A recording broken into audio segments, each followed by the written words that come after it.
Have you ever wondered how far agility goes? Let me take you on a journey to the other side of the world map. We'll be traveling from Toronto, Canada to Almaty, Kazakhstan to coach a team on using Kanban.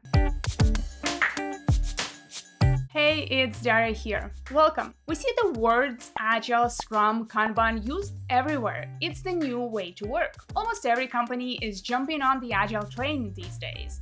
But is it happening across the globe? Well, this time I want to take you with me to a team located 10,000 kilometers away from where I am right now, to Central Asia, the Republic of Kazakhstan. So I went to Kazakhstan for holidays because why not, right? And during that vacation time, I got a chance to work with a local team on their use of Kanban. It was a great experience, very real life and very insightful for me. And that's why I thought it would be something you'd be interested in too. This video is a little bit different from what I usually do on my channel because I wanted to try something new and I really hope that you like it. This was one of the most difficult videos to make for me and for my team. So if you enjoyed, remember to hit that like button and subscribe to this YouTube channel. I'm really pouring my soul into this video and I hope that the algorithm picks it up. But let's help it, right? Thank you so much for your support. Anyway, let's get back to the video. I journeyed over 10,000 kilometers to get to my destination. I'll spare you the details of the flights where I watched the whole collection of Disney movies they had because of how long the flight was. But overall, that flight looked something like this. This video is, of course, educational, as I will be giving you some practical tips and advice on coaching a team and implementing agile practices. I mean, duh, that's what my channel is about. But stay until the end, as I'll be sharing some fun facts about the country and some beautiful shots of the mountains that surround the city. I have split the video into 4 parts to keep us on track and, to make it easier to follow. Each part builds on top of the previous ones. So part 1, the impressive Kanban board setup the team has implemented already. Part 2, my coaching approach to working with the team in the short amount of time I had. Part 3, the summary of the key challenges the team is facing right now. And part 4, my recommendations for solving some of those challenges. Let's start.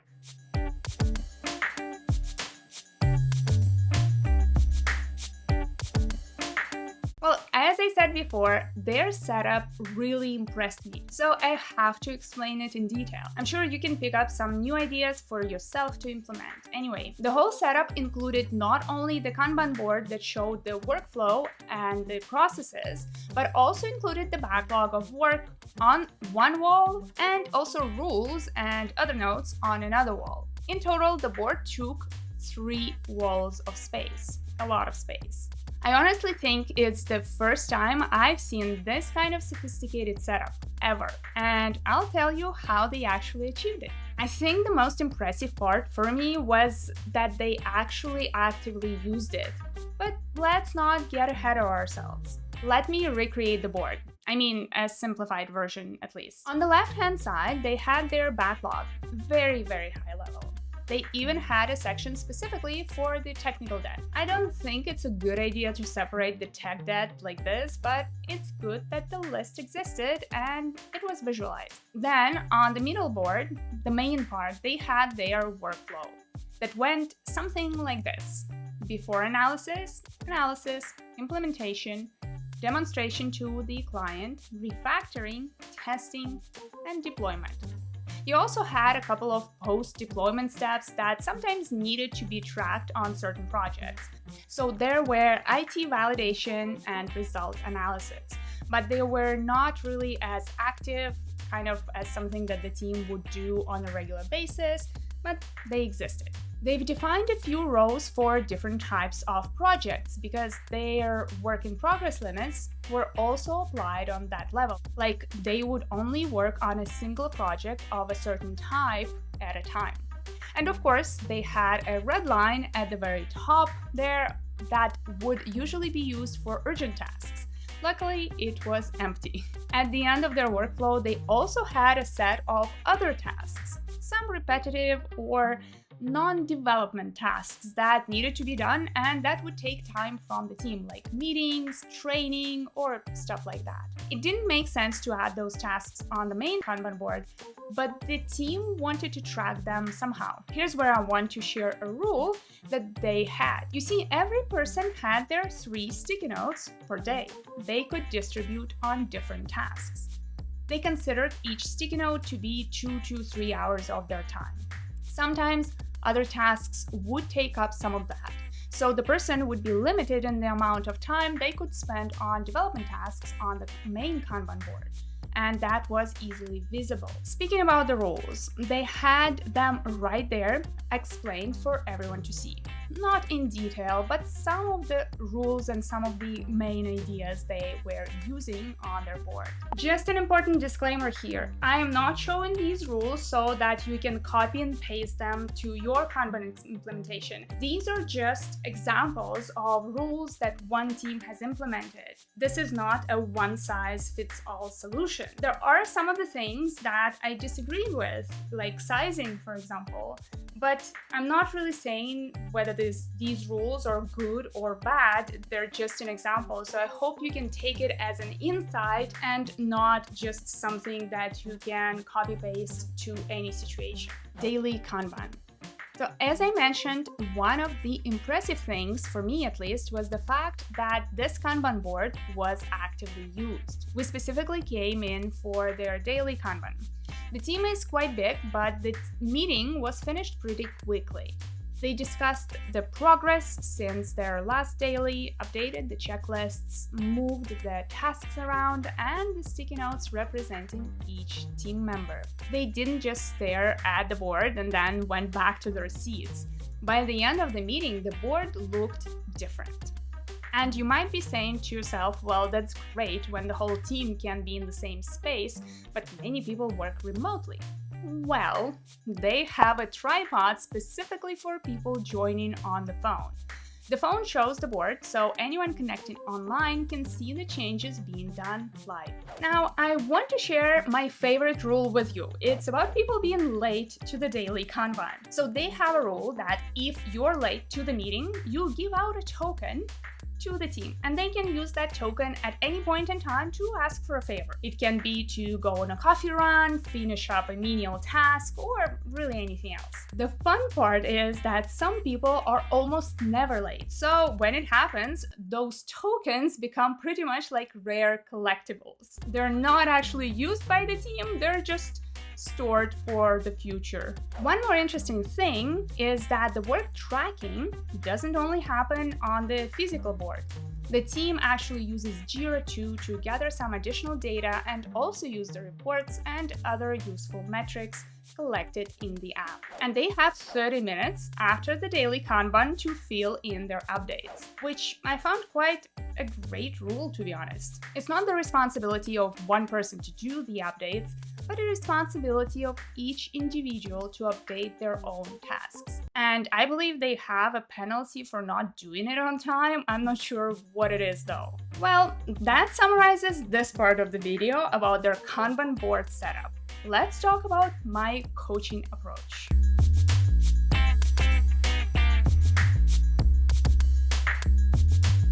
And here we go. I was on my way to the team's meeting. As I mentioned, we were able to attend their daily Kanban, so I could observe what's actually going on. That's usually my number one action if I'm just starting to work with a team overall.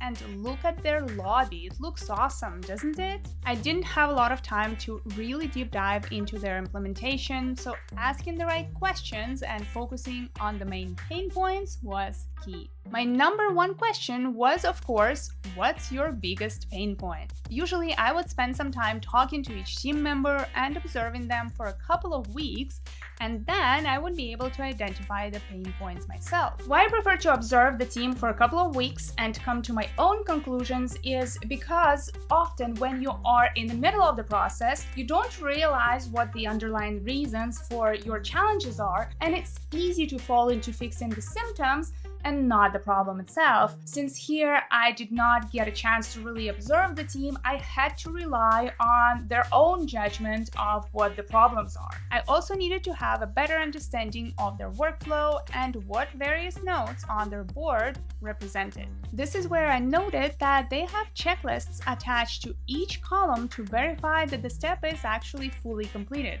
kind of like definitions of done for each column. I was able to inspect the board visually too and make some assumptions that I could immediately validate with the team, like here we can see that the board seems both very empty and also crowded at the same time. Looking at the board, honestly, I couldn't say whether there were problems, whether the team was on track, or whether they are being swamped with too much work. I needed to ask some questions about the tasks they had. There are lots of things sitting in development column right now, but they are assigned to different people. So does that mean that the team has too many things in progress? Should they all be working on one project at a time to get it out of the door sooner? And if not, I don't see the point in this column at all. Should it be split into multiple columns to track progress? Maybe. If we zoom in on some of the tasks, we see long checklists. They are being used to track progress, but visually they're not well represented on the board. You actually need to look into each checklist separately to see what the progress is. I needed to know what level of tasks are represented on the board. So here it seems that multiple tasks are attached to the same project or the same bigger level task. But it was unclear whether the items further down the line were also related to the same project. Also, they should hire a window cleaning team. These windows weren't cleaned in ages.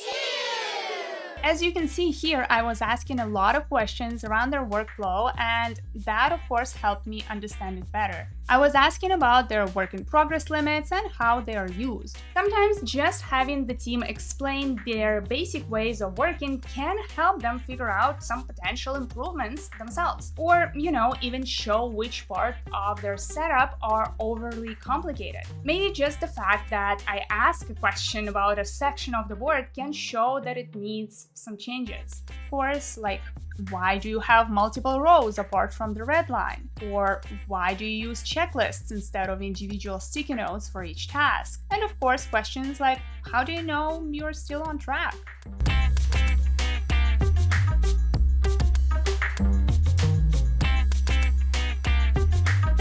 As any other team, this team has also faced challenges, and none of those were extremely new, for better or worse. So see if you recognize any of the challenges that I'm going to mention here, if this is similar to maybe what your team is facing right now. So number one was external dependencies. One of the things that they have built into their workflow was a column demonstration with the client. So this column by default has been creating dependencies for the projects because they didn't have any control over the availability of the client or when the client would actually be able to complete something or review something. So they would sometimes have items sitting there for weeks without any way to move them forward, and that can easily get frustrating for the team. So one of the things that also is happening for them is that because this item was sitting there and they could not move it, technically it was blocking their work in progress limits, which means they could not pull in any new work into that column or into that workflow at all because they already had something in there. So that wasn't the best way to approach this part of the workflow, and I'll talk about what are some of the potential solutions that they could implement in this situation. The second challenge they were facing was new requirements on the old projects or the projects that were already in progress for some time. And yes, I know we do have the Agile value or principle of accepting new requirements even late in development. The problem here was the adaptation of the plan. So the new scope would come into their project, but the original plan, original deliverables, or the original deadlines would still be there. And obviously that's not the ideal way of working. Well, that's not at all the way of working in the Agile way, because that does not actually reflect the new reality when new scope is added. Those new requirements would often actually impact not just a certain new requirement or new feature that needed to be added, but the whole approach that has been selected. So that would actually question the solution that they initially decided to go with, and often would ask questions about validity of certain results or certain requirements that the customer has already requested. So that was not really helping them plan ahead or really set the right realistic expectations with their clients. One more thing that they were facing in terms of challenges was unclear progress. As I mentioned when we were looking at their board visually, is that their board is very complicated, and yes, it is a sophisticated setup, but in the end, it was difficult to understand what exactly the progress is, either still on track or not, especially on more long-term projects that they were working on. It was just not giving the information that the Kanban board is supposed to give, that simple way of seeing the progress of work. Cycle time was too long. Tracking metrics is of course needed when you use Kanban, or honestly any framework or method. Using the right metrics in the right way is essential, but in this case the cycle time was too long to allow the team to respond to change. It was 77 days. The reason for that was that the cycle time was calculated on the level of the whole project, not individual tasks. That also wasn't helping making the progress visible, really. I'm sure we could have dug a bit deeper to find even more, but we had to stop somewhere. In the end, I was also there to respond to quick questions the team had about small parts of their process. But one more thing I wanted to note is that even though they had a backlog on one of the walls and they were using Jira, the requirements were not really collected anywhere and documented. I mean, they were collected but never really agreed upon. More specifically, the desired end result or the goal itself for each project wasn't exactly clear from the start. That's why late changes would often be happening as well.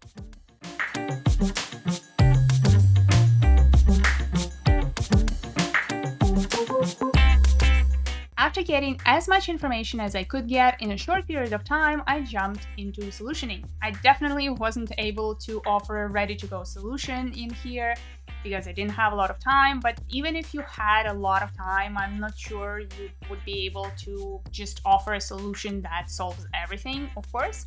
The most important part was to give some ideas and insights that could bring a potential improvement to the team. It will be up to them to decide which ones to take and implement. One of the key points of a Kanban board is to visualize the work and give easily accessible information about progress. So, the board, the way it was used at this point, was not providing that insight. It was way too complicated. So considering the team was already using Jira and updating it daily, I thought that it makes sense to have a simple physical board that is easy to follow, easy to update, and very visual, and at the same time use Jira for details. So just simplify the physical board. If we look at a simplified version of a Kanban board, it just has 3 columns: to do, in progress, and done. So let me jump into Miro and show you what exactly I mean by that simplified view that gives you exactly the progress and ability to track progress in a visual way. Let me do a little Kanban board of my own right here. So I'm going to use these areas. So we'll say this is to do, and then let's name it to do, in progress, done.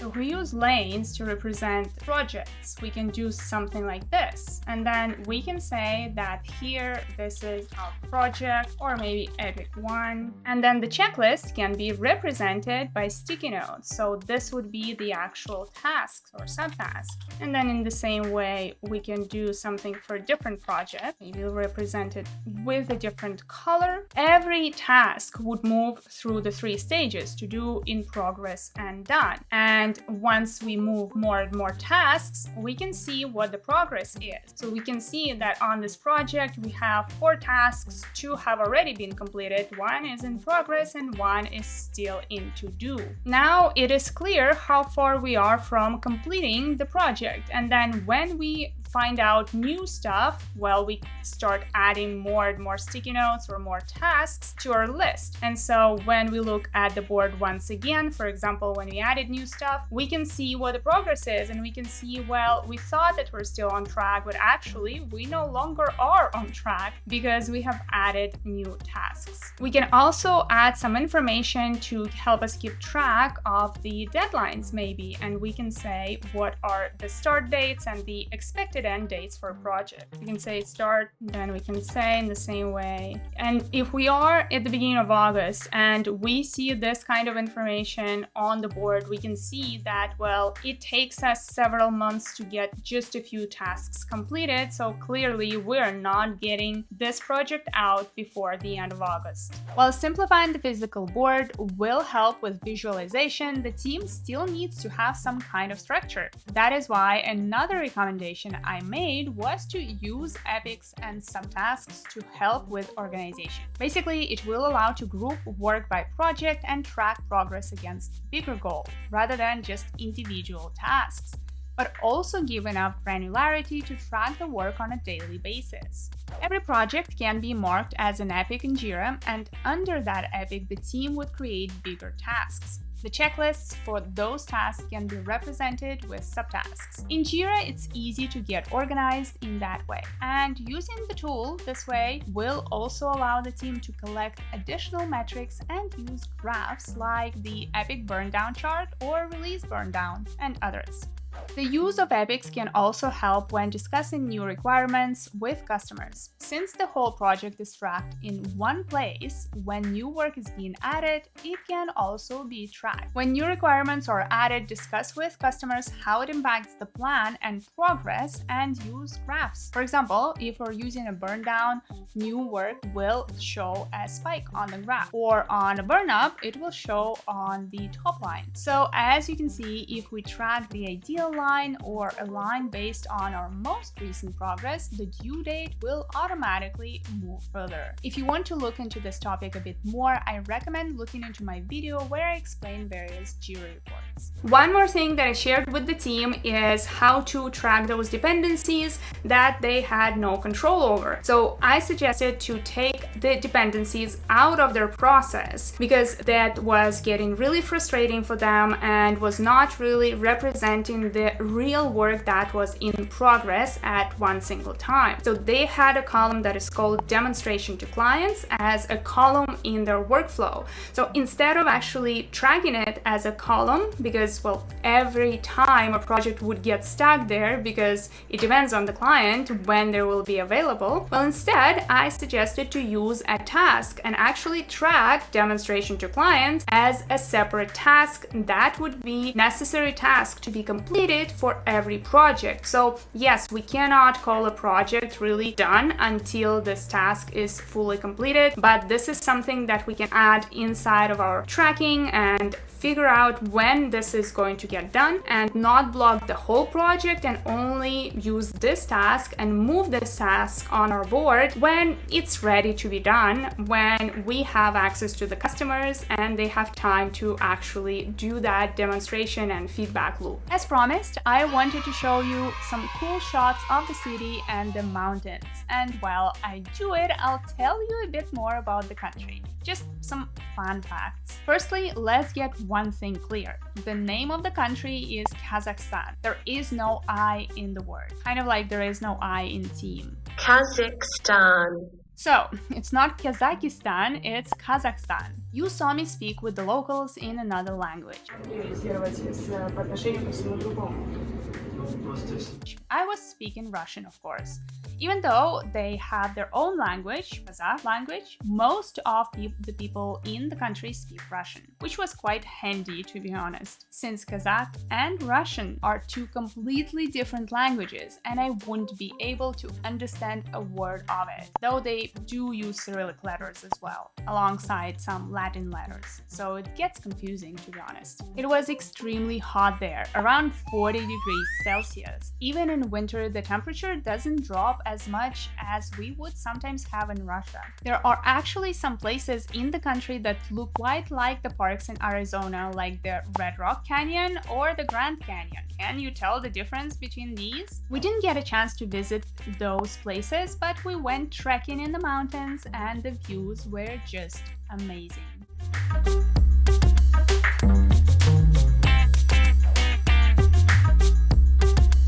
And that brings us to the end of this video. I really hope you liked it and you watched it all the way through. A few final thoughts to wrap up. It doesn't matter where you are and what language you speak. Kanban is still Kanban. Everyone can speak Kanban. I find it fascinating that across the globe, we still understand the Agile methods the same way we do it here in North America. This coaching opportunity also reminded me that everyone faces similar challenges, no matter the culture. If you work in an organization, you probably are seeing the same things. This Kanban system was implemented in this team a long time ago by managers who are no longer working for this company. And this is how you can evaluate whether your approach really works if people continue to use it, even if you are not there anymore. And this team was still using that Kanban system implemented well before they even started in this team. Isn't it interesting? Share your thoughts in the comments. What surprised you while watching this video, and what was the biggest insight you took away? And if you want to learn more about how to implement the Kanban method, I do have a video on this topic. Anyway, I hope you learned something new today, and if you did, give this video a thumbs up and subscribe to this YouTube channel. And I'll see you in the next video. Cheers and Scrum on!